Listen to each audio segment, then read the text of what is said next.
5 സുന്ദരികൾ. എല്ലാ ദിവസവും രാത്രി 9:30 നമ്മുടെ സ്വന്തം സൂര്യ TV.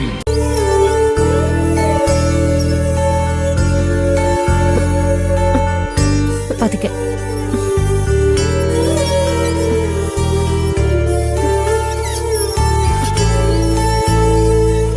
പതുക്കെ പതുക്കെ. നല്ല റെസ്റ്റ് വേണം. കട്ടിയുള്ള ആഹാരമൊന്നും കൊടുക്കരുത്. ഓറഞ്ച് ജ്യൂസ് വേണമെങ്കിൽ കൊടുക്കാം. ശരി സിസ്റ്റർ. എന്തെങ്കിലും ആവശ്യമുണ്ടെങ്കിൽ നഴ്സിംഗ് റൂമിൽ പറഞ്ഞാൽ മതി.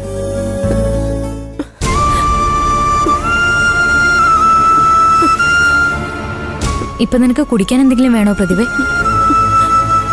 എന്നാ കിടന്നോ. സത്യേട്ടാ, നമ്മുടെ കുഞ്ഞ് ഒരിക്കലമ്മ ദോഷജന്മാണെന്ന് പറഞ്ഞപ്പോ ഞാൻ തന്നെ വേണ്ടെന്ന് വെക്കാൻ നോക്കിയത്.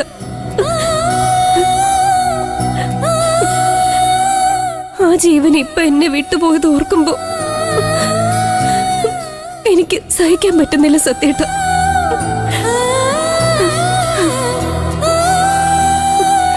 സഹിക്കണം. നഷ്ടപ്പെട്ടതിന് തിരിച്ചു കിട്ടില്ല. അതോർത്ത് നമുക്ക് ജീവിക്കാതിരിക്കാനും പറ്റില്ല. ഈ നഷ്ടം ആരും മനഃപൂർവ്വം വരുത്തി തീർത്തതാ. അതാരാണെന്ന് കണ്ടുപിടിക്കണം. ഒരിക്കലും നമ്മുടെ കുഞ്ഞ് ജനിക്കരുതെന്ന് ചിലരെങ്കിലും ആഗ്രഹിച്ചിട്ടില്ലേ?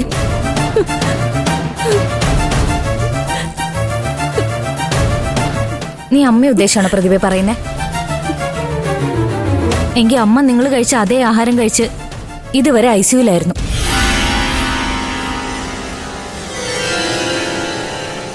അതേ പ്രതിഭ,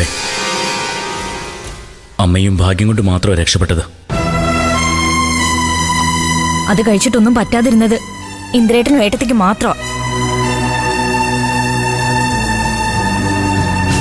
ഏട്ടത്തി വീട്ടിൽ സൂക്ഷിച്ച കീടനാശിനി ആയിരിക്കും ഭക്ഷണത്തിൽ കലർന്നേന്നാ പോലീസിന്റെ സംശയം.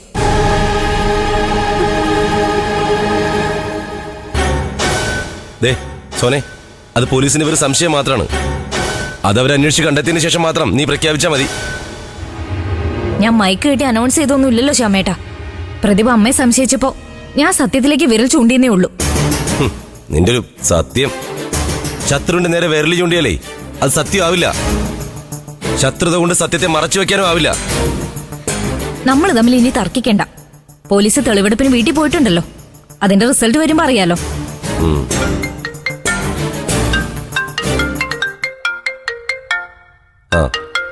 ഇന്ദ്രേട്ടനെ വിളിക്കുന്നേ. സ്പീക്കറിലിട്. പോലീസ് ഒന്നിന്റെ കാര്യം പറയാനാവും. സ്പീക്കറിലിട്, ഞങ്ങൾ കേക്കട്ടെ.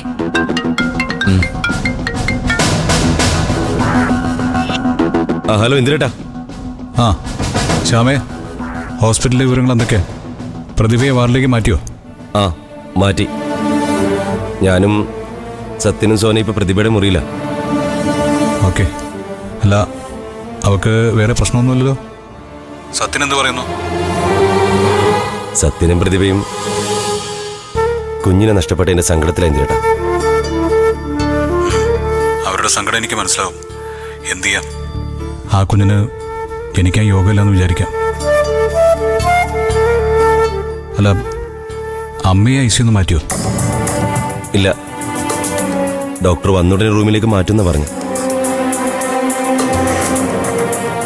പോലീസോടെ പരിശോധനയ്ക്ക് വന്നു ഇന്ദ്രേട്ടാ. അതുകൂടെ പറയാനാണ് ഞാൻ വിളിച്ചത്. ഇവിടെ നടന്ന കാര്യം നിങ്ങളൂടെ അറിയണമല്ലോ. എത്രയും വേഗം അറിയിച്ചില്ലെങ്കിൽ ഞങ്ങൾ എന്തൊക്കെയോ മറച്ചു വെച്ചെന്ന് നിങ്ങൾക്ക് തോന്നും. ഇന്ദ്രേട്ടനും ചേച്ചിയും കുറിച്ച് തെറ്റായൊരു തോന്നൽ ഞങ്ങൾക്ക് ആർക്കും ഉണ്ടാവില്ല.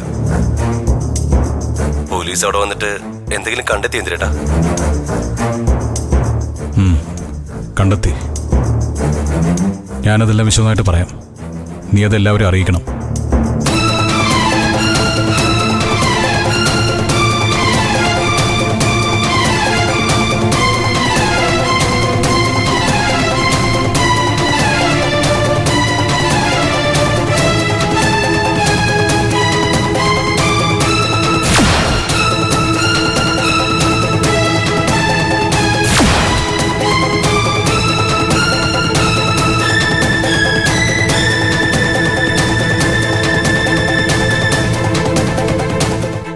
അതിവിടെ കാണാനില്ല സാർ.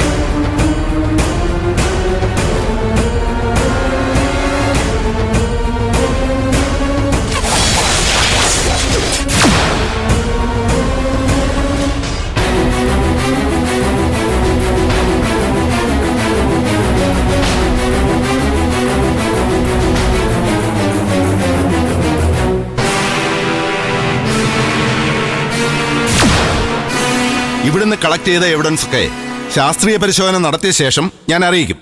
അപ്പൊ നമുക്ക് വീണ്ടും കാണേണ്ടി വരും.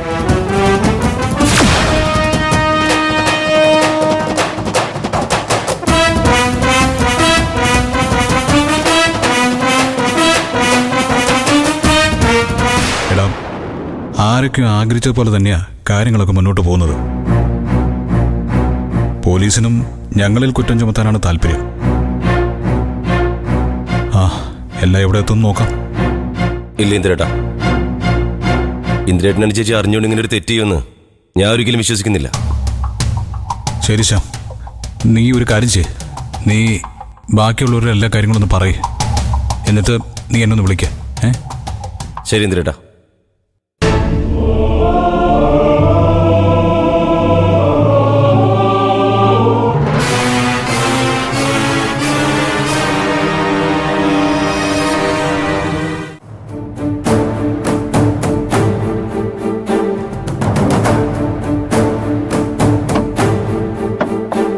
ഇന്ദ്രേട്ടൻ എന്താ ആലോചിക്കുന്നത്?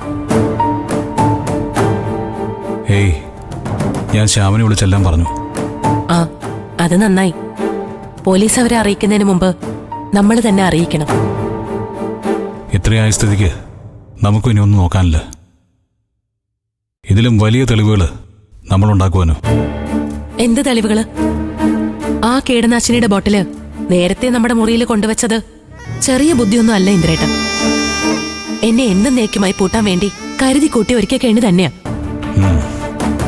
ഞാനും ചിലതൊക്കെ നേരത്തെ കരുതി വെച്ചിട്ടുണ്ടായിരുന്നു.